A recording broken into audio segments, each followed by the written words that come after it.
Hello, and welcome to yet another Tribe9 related YouTube video. Today, we're going to talk about the top 9 tension cards for beginners. Let's get right into it. So number 1, Full Party. This card everyone starts with. It is absolutely staple, the most desirable card in the game. The effect is that it increases critical rate and defense points by a scaling amount, starting at 3.24%. And when granted Unity, there's 2 times effectiveness. Unity, when there are 3 party members, increase party members' defense points by 5%. If one party member is knocked out, this effect will be removed. So essentially, this means that as long as you have 3 party members and the Unity buff, you get 2 times effectiveness of this effect. So this effect starts at 6% extra crit rate, and 6% extra defense if you have Unity. Now, number 2, Strike Zone. When a secondary attack hits, increase secondary attack damage multiplier by 0.36%. That's not that great, but at the start of the battle, grant party members the Unity buff. So this is how you get the Unity buff that goes with Full Party. Therefore, it's a very important card. I put it at number 2 on my list. Number 3, Ferocity. Increase critical damage multiplier by 0.45%. When the operating character is knocked out, consume all tension to revive the character and grant them Beyond Death. So what is Beyond Death? Maximum 5 stacks, based on the number of stacks, increase his own attack point by 1%. You get 1% attack points when you have 1 stack of Beyond Death, which just grants as soon as you die. But you get revived, so it's a free revive. Tension 0. If the character has already been revived by other means, this revival effect will not be activated. So this must activate at tension 0 to 3. It gets rid of your tension bar, but you get a revive. It is a great card for newer players, which is why I put it at number 3. Number 4, Forerunner, Fighting Scene, and Mastermind. These 3 cards grant the buff Star Actor, which is really nice. Forerunner grants Star Actor by counterattacking, Fighting Scene grants Star Actor by using strategy skills, and Mastermind grants Star Actor by using primary attacks at a certain distance. The best one in my opinion in this list is Forerunner because you counterattack often, but for beginners maybe Fighting Scene is a little bit easier to use because it's only when using strategy skills. Although, if your character does not use strategy skills often, it's probably better to go for Mastermind then, if you attack at a certain distance. It's really up to your playstyle to choose whichever one of these you want to use. They do not stack, but it increases attack point by 5%, and it will not be granted to the operating character. It will be removed when the character becomes the operating character.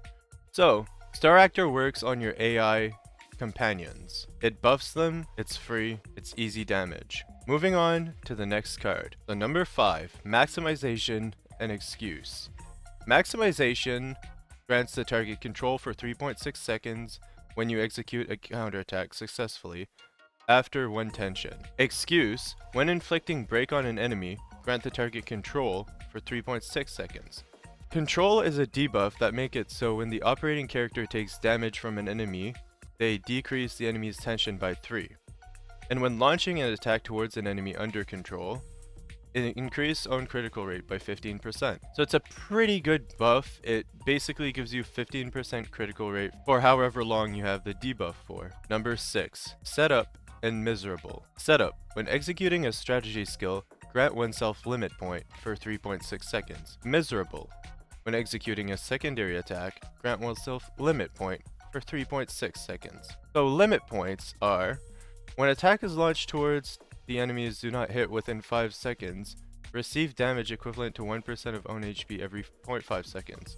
When under limit point, if hitting an enemy with an attack that consumes stamina, grant oneself 1 stack of Reconstruct. Reconstruct, based on the number of stacks, increase own critical damage multiplier by 0.1%. If the number of stacks does not increase within 5 seconds, all stacks will be removed. So at 50 stacks, you get a whopping 5% critical damage multiplier.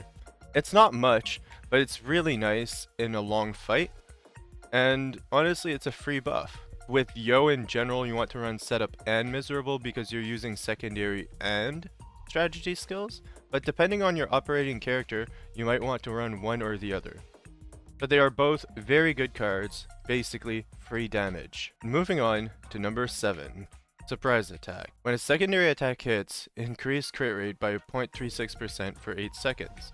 This is a okay buff, but what we really want is the secondary effect. If the target is granted attention, the effect will be replaced with Hegemony. So what is Hegemony? Target a specific character infinitely. This effect cannot be overridden and has a higher priority over attention. When an enemy under Hegemony attacks the targeted character, damage is reduced by 5%. If the character targeted with Hegemony is knocked out, the effect will be removed. So essentially, this means that you get a 5% damage reduction as long as you have the attention of the enemy. This is especially good if you're using Roku or Q, or another character that can be granted attention. So if your operating character can be granted attention, they will be granted a damage reduction, which is really nice. It's basically free. Number 8, Competition. When the enemy's tension phase increases, recharge tension by 2.52, scaling. Based on the party member's kingship stack, further increases recharge amount by 0.07 for each stack, scaling. So, this card's especially good because you get tension for simply existing. When the enemy's tension phase increases, you get tension. You win. And if you have kingship stacks, it furthers that amount. So kingship is maximum 30 stacks based on the amount of stacks increases own primary, secondary, and chain skill damage multiplier by 0.1%. So that's up to a 3% increase.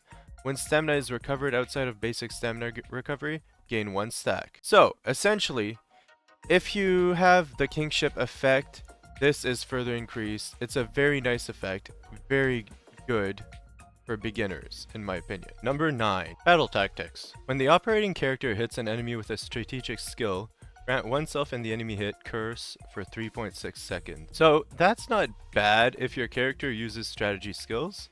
And curse is a nice little debuff. So for party members granted this effect, decrease own primary and secondary attack damage multiplier by 25%. When there are enemies granted this effect, deal an additional attack to the enemy at 60% action damage every 3 seconds. So that means you get some damage over time in exchange for a little bit of a damage reduction.